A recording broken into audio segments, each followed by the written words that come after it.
मैं इस रेसिपी को रोज़ बनाती हूँ जब से ये रेसिपी मैंने बनानी सीखी है। इतनी आसान ये रेसिपी है, मुझे लगता था कि क्रॉसॉन्स बनाना बहुत ही मुश्किल काम है और परफेक्शन इसमें नहीं आ सकती, मगर ये मेरी गलतफ़हमी थी।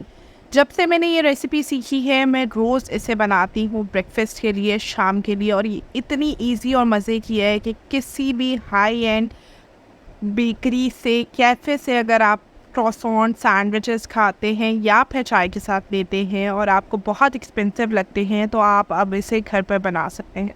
बहुत सिंपल तरीके से घर पे बना सकते हैं, घर में पड़ी चीज़ों के साथ बना सकते हैं, और कैसे ये लेयरिंग आएगी, कैसे ये इतने स्मूथ और सॉफ्ट बन के तैयार होंगे, और स्पेशली मज़ेदार कैसे बन के तैयार होंगे।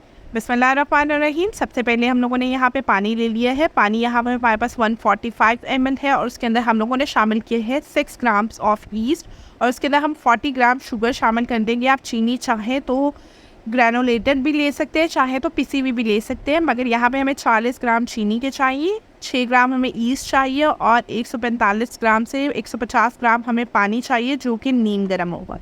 यह हमारा मिक्सचर तैयार हो चुका है, जिस मिक्सचर से हम लोगों ने अपनी डो तैयार करनी है। बहुत सिंपल है, आपने सिंपली इसका आटा गूंदना है। आप चाहें तो इसे हाथ से गूंद सकते हैं, चाहे तो आप इसे स्टैंड मिक्सर के अंदर गूंद सकते हैं। इसको बहुत ज़्यादा टाइम नहीं चाहिए होता, फ़ौरन से बनकर तैयार हो जाती है, और आपके इतने परफेक्ट क्रॉसॉन बन के तैयार होते हैं। मतलब अगर आप लोगों ने एक दफ़ा ये रेसिपी ट्राई कर ली, तो मेरा नहीं ख्याल कि आप कभी भी कोई ब्रेड या कोई चीज़ आप ब्रेड बाज़ार से ख़रीदेंगे, आप इसे फ़ौरन से घर पे तैयार कर लेंगे, और इसका टेस्ट इतना मज़े का होता है कि आपको क्रेविंग रहेगी और एडिक्टेड हो जाएंगे आप इसकी टेस्ट की, और आप इसे हर वक्त घर पर ही बनाया करेंगे। और इसके अंदर हम लोगों ने शामिल कर दिया है बटर। बटर यहाँ पर हम लोगों ने शामिल किया है, ये ऑलमोस्ट 30 ग्राम बटर है, और ये 30 ग्राम आप डालकर इसको आप डो नीड कर लेंगे। डो आपको इलास्टिक टाइप चाहिए होगी, जिस तरह की इस टाइप की इसकी कंसिस्टेंसी होगी, तो आपके क्रॉसॉन्स बहुत अच्छे बन के तैयार होंगे। आप चाहें तो इसे हाथ से भी गूंद सकते हैं, आप चाहें तो इसे स्टैंड मिक्सर में भी गूंद सकते हैं। इस टाइम पे आपको डो को प्रूफ होने के लिए बिल्कुल नहीं रखना, बस आपने इस तरह इसके ऊपर एक क्लीन शीट चढ़ाकर इसे फ्रीज़र में रख देना है, और प्रॉपरली आपने इसको चिल कर देना है। फ्रीज़र में आपने इसको आधा घंटा रखना है, जिससे कि आपकी डो थोड़ी सी सख्त हो जाए, और जब हम इसके अंदर लेयरिंग करें बटर की, तो अच्छे तरीके से अंदर ठहर जाए। हाफ़ एन आवर के बाद हम लोगों ने अपनी डो निकाल लिया, और इसको हल्के हाथों से हम बेल लेंगे। ये स्टेप बहुत ज़्यादा इंपॉर्टेंट है, जिससे कि आपका बटर जो है वो प्रॉपर लेयर्स के अंदर रहेगा। अगर तो आप इसको सॉफ्ट डो के अंदर लगाएंगे, तो वो लेयर के अंदर नहीं रहेगा, और उस तरह से लेयर्स इसकी बनकर नहीं तैयार होंगे। यहाँ पर हम इसको बेल लेंगे, और बहुत ज़्यादा हमें इसे नहीं बेलना, हम एक राउंड शेप में इसको बेल रहे हैं। आप चाहें तो किसी भी तरह से, जैसे आप पफ पेस्ट्री की शीट्स बनाते हैं, उस तरह से भी कर सकते हैं, मगर ये मेथड बहुत बहुत बहुत ईजी है। इस तरह आपके क्रॉसॉन्स बहुत मज़े के बनके तैयार होते हैं। यहाँ पे बहुत ठंडी थी और चिल थी, इस टाइप की थी जैसे फ्रीज़र में से निकली हुई, आपको अंदाज़ा होगा कि ठंडी हो। बीच में आप कोई भी कटोरी रख सकते हैं। साइड पे आप लोगों ने इस तरह से इसको कट लगा लेना है। इसमें हम लोग लेयरिंग करेंगे बटर की, और इसके अंदर जो हम लेयरिंग करेंगे बटर की, वो तकरीबन 150 ग्राम होंगी। आप इसके अंदर अनसॉल्टेड बटर यूज़ करें, और चाहें तो आप इसके अंदर सॉल्टेड बटर भी यूज़ कर सकते हैं, क्योंकि हम लोगों ने इसकी जो डो है उसके अंदर भी 5 ग्राम मक्खन शामिल किया था। अगर आप लोग डो के अंदर नमक नहीं शामिल करें, तो फिर यहाँ पे आप सॉल्टेड बटर भी यूज़ कर सकते हैं। यहाँ पे हम अच्छी तरह से बटर हमारा बहुत ज़्यादा मेल्टेड नहीं होना चाहिए, मगर इतना होना चाहिए कि अच्छी तरह से स्प्रेड हो जाए। हम इसे अच्छी तरह से स्प्रेड कर लेंगे। स्प्रेड करने के बाद इससे लेयर्स बना लेंगे, और इसके अंदर इतनी इलास्टिसिटी होगी इस डो के अंदर, जब आपने अच्छे तरीके से गूंदी होगी, तो ये प्रॉपर से लेयर हो जाएगी। ओवरलैप करेंगे एक दूसरे के ऊपर, इसके कॉर्नर्स प्रॉपर तरीके से सील करेंगे, खींच के इसको करेंगे, ताकि ये प्रॉपर इसकी लेयर्स बन के तैयार हो, कहीं से भी हमारा बटर बाहर ना निकल रहा हो। यहाँ पर इसी तरह से ओवरलैप करते हुए पूरे हम डो बॉल बनाकर तैयार कर लेंगे। जब हम इसके डो बॉल को बनाकर तैयार कर लेंगे, इसके बाद भी हमें इसे रेस्ट देना है फ्रीज़र के अंदर 20 to 25 मिनट्स के लिए, ताकि इसकी जितनी भी बटर की लेयर्स हैं वो आपस में अलग-अलग हो जाएं और एकदम फ्रीज़ हो जाएं। जब हम इसे बेलें, तो ये बिल्कुल भी निकल कर बाहर ना आए, या फिर आटे के साथ मिक्स नहीं हो, क्योंकि हमें इसकी लेयर्स चाहिए। और जब ये प्रूफ होगा, तो इसके अंदर बहुत अच्छा सा जाल भी बनकर तैयार हो जाएगा। ये क्रॉसॉन्स बिल्कुल वैसे बनके तैयार होंगे, फ्लेकी होंगे, और अंदर से बहुत ज़्यादा सॉफ्ट होंगे। अगर आप सिर्फ इसको फ्लेकी बनाना चाह रहे हैं, तो तब भी आप इसे बना सकते हैं, मगर ये फ्लेकी के साथ साथ बहुत ज़्यादा सॉफ्ट होंगे। इस टाइम पे हम इसे फ्रीज़ कर देंगे, और फ्रीज़ करने के बाद जब हम इसे निकालेंगे उस टाइम पे ये बहुत अच्छी सेट हो चुकी होगी और इस टाइम पे हम कटिंग करेंगे अपने क्रॉसॉन्स के लिए। इतनी सी लेयरिंग इसके लिए बहुत है। आप चाहें तो एक दफ़ा दोबारा से भी इसको ओवरलैप कर सकते हैं। आप फ्रीज़र से निकाल कर हम इसे बेल लेंगे और बेलने के बाद हम इसकी कटिंग स्टार्ट करेंगे।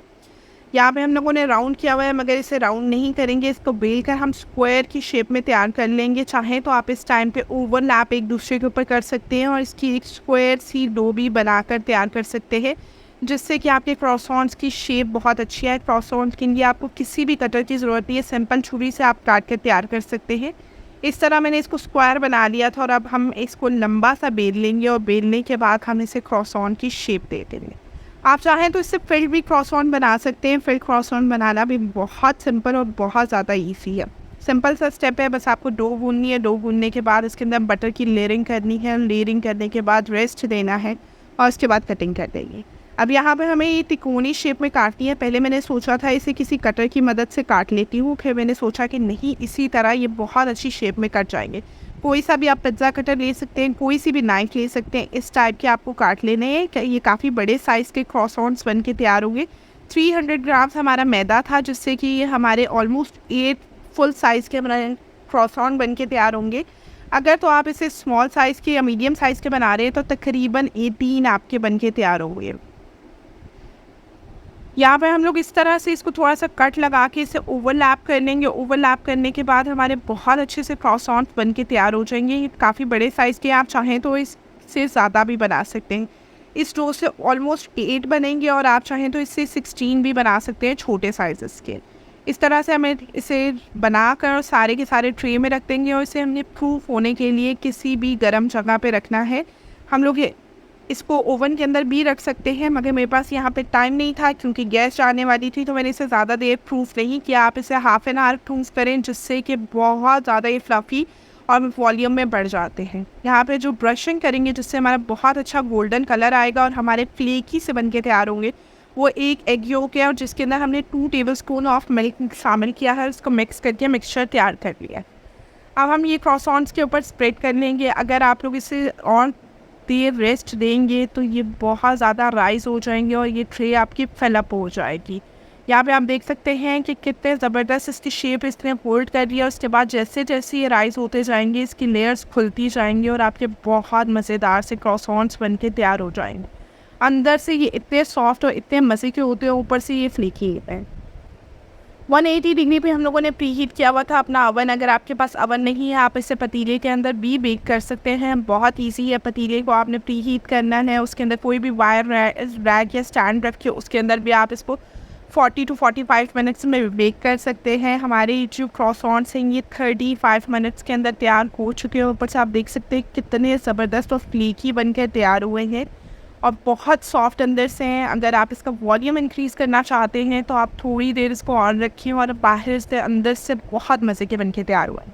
उम्मीद करती हूँ मेरी आज की रेसिपी आपको बहुत पसंद आई होगी। रेसिपी पसंद आई है तो चैनल को सब्सक्राइब करने, बेल आइकन के बटन को प्रेस करना मत भूलिएगा और अपनी फैमिली एंड फ्रेंड्स के साथ भी ज़रूर शेयर कीजिएगा। ऊपर से बिल्कुल फ्लेकी है और अंदर से बहुत ही ज़्यादा सॉफ्ट है।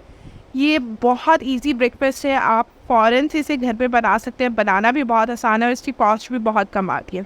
एक लार्ज साइज़ का क्रॉसऑन है, मतलब अगर आप लार्ज साइज़ के बना रहे हैं तो ऑलमोस्ट आपके इसके अंदर 8 क्रॉसऑन्स बन के तैयार होते हैं। यहाँ पर आप देख सकते हैं इसका टेक्सचर कितने मज़े का है। उम्मीद करती हूँ बहुत पसंद आया होगा।